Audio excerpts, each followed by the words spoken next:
Alright, this is my trade recap from today. So today I just took one trade, I think, pre-market. My balance isn't even that good. I crashed out a lot yesterday, so yeah, I lost like 6 trades. So now I'm only up like a couple, like 400 now. So I'm gonna go over my Asia trade as well, which I'm not happy with because I just fucked it up. Okay, so I took a long right here, cut the bottom.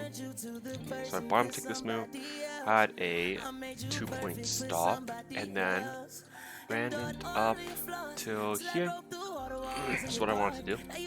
First TP was at 80, but I literally entered and it was just chopping, and I was like already up, like I was in with 15 micros, right?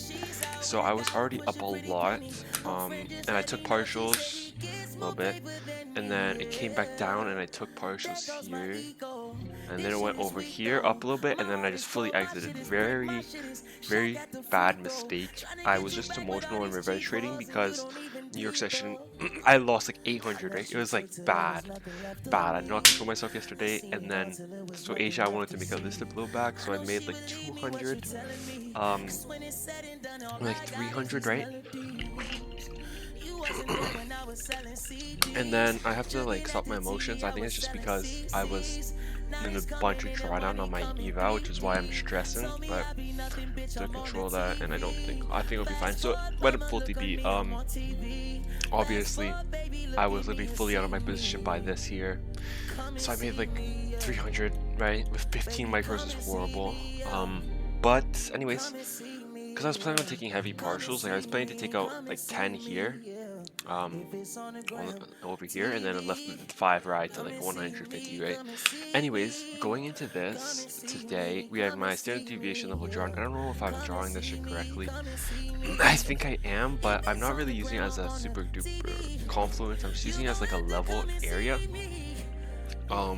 Right, so I drew it like to the body over here because there's a bunch of wicks that's overlapping. It's not like one solid move, and then here one solid move down, right? So right here, I came into 2.5 level area, tapped into their PD right here, and then after seeing it tapped into the PD, I entered on a 30-second change in state of delivery right over here, and then I ran a stop loss of 2.25 points, and then I ran this down to this low right here as my first DP, and then I ran it just right here for 120 points. If I could have been more greedy and gone for like this low here or this low here, but since I was in from the top, when I saw this retrace of like I was up like 100 points, right? We retraced up 80 points. I was low-key getting nervous. I shouldn't have been, but that was that. And I was like, oh, maybe it's gonna reverse, because I was like, I could see long stay, but I also like on the higher time frame we're kind of want to go down here, right?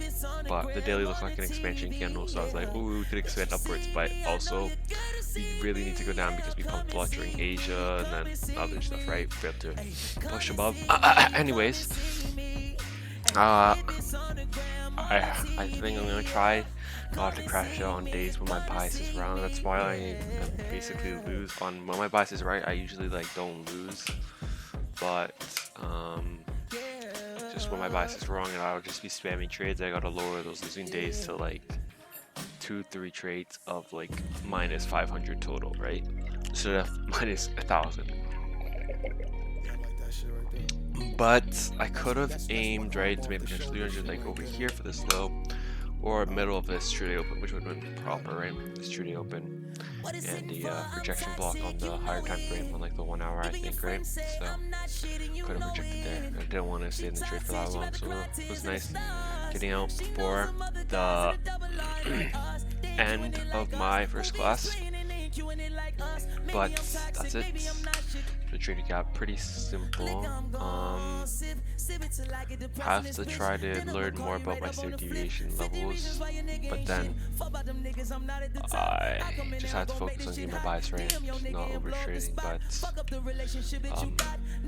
standard deviation is gonna help a lot because I used to use it and then now I stopped. Now I'm back into it because it's really a lot easier to find levels with it. So and I can just focus on where the standard deviation level is and what PD's line with that, and then I just have to make sure that I drew my standard deviation right, and then wait for proper PD raise and confirmation, but